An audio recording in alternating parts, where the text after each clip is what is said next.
السلام علیکم۔ آج کی ہماری کہانی ہے ایک بہت ہی قیمتی نصیحت کے بارے میں، نرم مزاجی اور خوش اخلاقی کے بارے میں۔ حضور نبی کریم صلی اللہ علیہ وآلہ وسلم نرم مزاج، صبر کرنے والے اور خوش اخلاق نہ ہوتے تو اسلام اتنی جلدی اور تیزی سے نہ پھیلتا۔ سر طلحہ تربیہ کمیٹی کے نگران تھے۔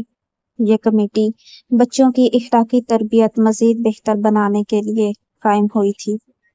کچھ دن تو خیر سے گزرے، مگر اسکول میں ایک دن چوری ہو گئی، دوسرے دن پھر چوری ہوئی تو ایک کھلبلی سی مچ گئی۔ پرنسپل صاحب کو اس اطلاع سے تشویش ہوئی۔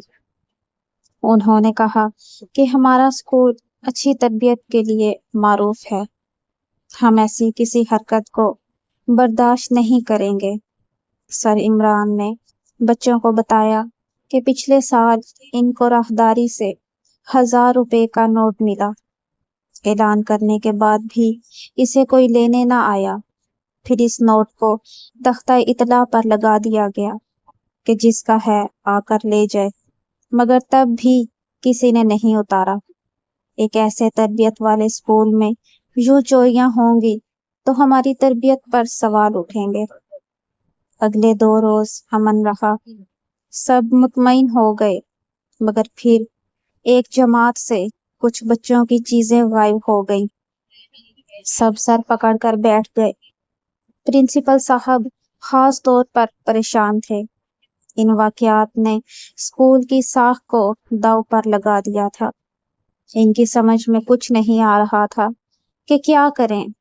وہ پریشانی کے عالم میں بیٹھے تھے کہ سر طلحہ اہم اطلاع لے کر آئے۔ ان کے پاس ایک تھیلا تھا۔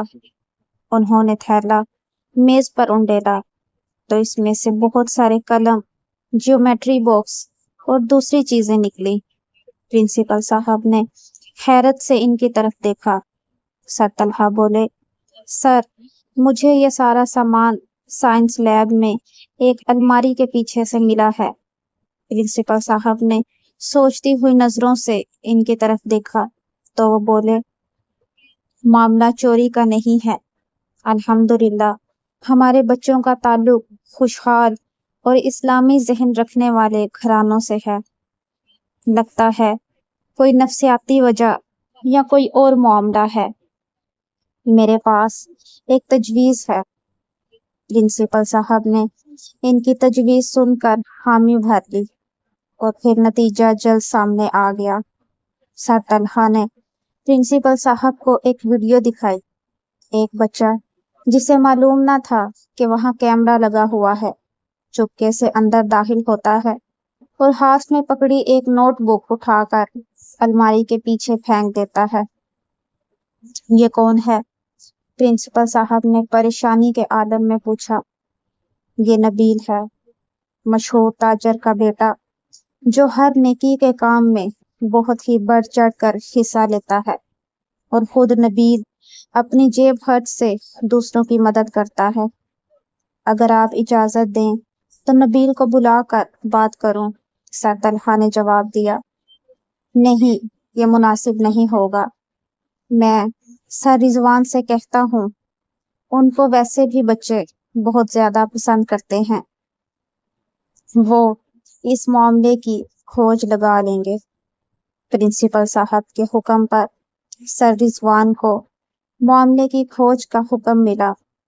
انہوں نے نبیل کو لائبریری میں کچھ ذمہ داری سونپنے کے بہانے بلایا اور اس سے بات چیت کرنے لگے۔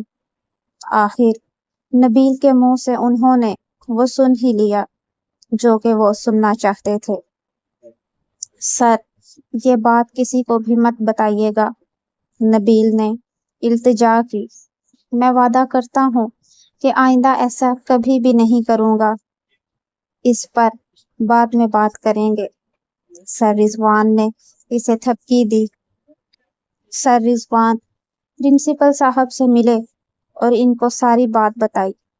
معاملہ یہ تھا کہ سر طلحہ نے بھری جماعت میں نبیل کو سخت الفاظ کہے تھے، جسے اس نے اپنی توہین سمجھا اور وہ جذبہ انتقام میں جلنے لگا۔ پھر اس نے چوری شروع کر دی تاکہ سر طلحہ کا تربیتی عمل متاثر ہو۔ پرنسپل صاحب نے سارا معاملہ جان کر سوچ میں پڑ گئے۔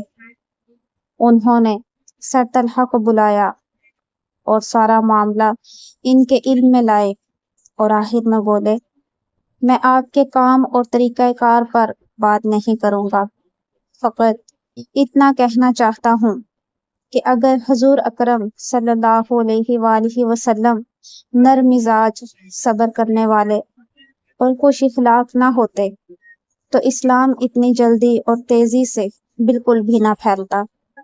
سر طلحہ چپ ہو گئے۔ وہ دوسروں کو نصیحت کرتے تھے مگر آج ان کو ایک قیمتی نصیحت حاصل ہو گئی تھی۔